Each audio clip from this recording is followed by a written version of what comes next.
রাষ্ট্রপতির পদত্যাগ নিয়ে এনসিপি নেতা আক্তার হোসেনের প্রতিক্রিয়া জানাতে রাজধানীর ইঞ্জিনিয়ারিং ইনস্টিটিউট থেকে যুক্ত হচ্ছেন সহকর্মী পার্থ সাহা। পার্থ, কি পরিস্থিতি দেখছেন, আমাদেরকে বিস্তারিত জানাবেন।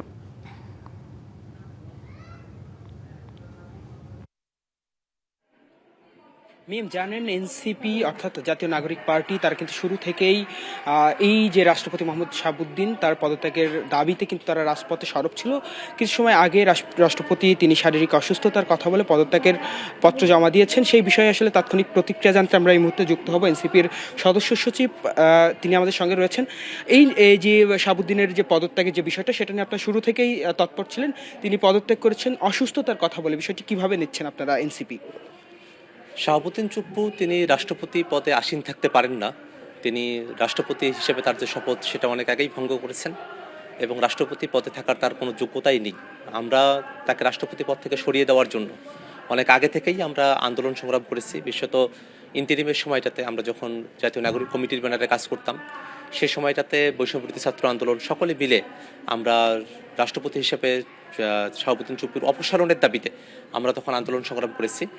তখন আমাদেরকে একটা সাংবিধানিক সংকটের কথা বলা হয়েছে, নানাভাবে শাহাবুদ্দিন চুপ্পুকে রাখার কথা বলা হয়েছে এবং পরবর্তীতে যখন নির্বাচিত সরকার আসলো তখন আমরা শুরুর সময় থেকেই যেহেতু সাংবিধানিক সংকটের জায়গাটা তখন দূরীভূত হয়ে গেছে এক সাংবিধানিকের ব্যাখ্যা বিশ্লেষণের জায়গা থেকেই, যদিও সেগুলো আসলে অতটা ম্যাটার করতেও না, তখনও আমরা আবার শাহাবুদ্দিন চুপ্পুকে রাষ্ট্রপতির পদ থেকে অপসারণের জন্য আমরা বলি এবং আমরা বলেছিলাম যে শাহাবুদ্দিন চুপ্পুকে রাষ্ট্রপতির পদ থেকে অপসারণ করতে হবে আসলে অভিশংসনের মধ্য দিয়ে।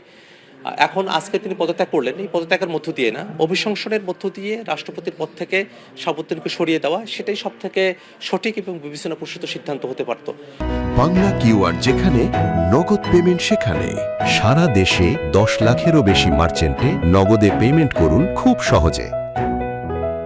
কিন্তু সরকার অভিশংসনের দিকে অগ্রসর হয় নাই, বরং এখন আজকের দিনে এসে শাহাবুদ্দিন চুপ্পু অসুস্থতার কথা বলছেন বলে তিনি পদত্যাগপত্র জমা দিয়েছেন। কিন্তু আমরা যেটা মনে করি, শুধু পদত্যাগপত্র জমা দেওয়াই তার জন্য যথেষ্ট নয়, বরং শাহাবুদ্দিন চুপ্পু তিনি যে অপরাধের সঙ্গে যুক্ত হয়েছেন, তার রাষ্ট্রপতি পদে আসীন হওয়ার আগের নানা ধরনের অপরাধ এবং তিনি রাষ্ট্রপতি হওয়ার পরে 24-এর অভ্যুত্থানের সময়টাতে বাংলাদেশে একটা গণহত্যা সংঘটিত হয়েছে।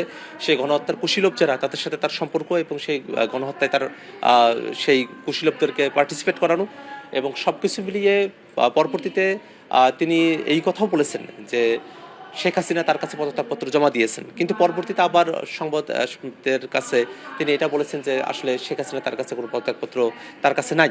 এই ধরনের কথাও তিনি বলেছেন। নানাভাবে তিনি আসলে ফেসিবাদকে সমর্থন দিয়েই গেছেন, ফেসিবাদের পক্ষে থাকার চেষ্টা করেছেন। তো এই কারণে আমরা শাহাবুদ্দিন চুপ্পু যিনি আজকে পদত্যাগ করেছেন তাকে গ্রেফতার করে বিচারের আওতায় নিয়ে আসার আমরা দাবি জানাই। ধন্যবাদ। মিম, শুনছিলেন আমরা কথা বলছিলাম জাতীয় নাগরিক পার্টির সদস্য সচিব আক্তার হোসেনের সঙ্গে। তিনি বলছিলেন যে তার বিরুদ্ধে যেন আইনানুগ যে ব্যবস্থা সেটিও যেন গ্রহণ করা হয়। এনসিপি কিন্তু এমনটি আসলে দাবি করছে। মিম, এই ছিল আমার কাছে বর্তমানে সবশেষ।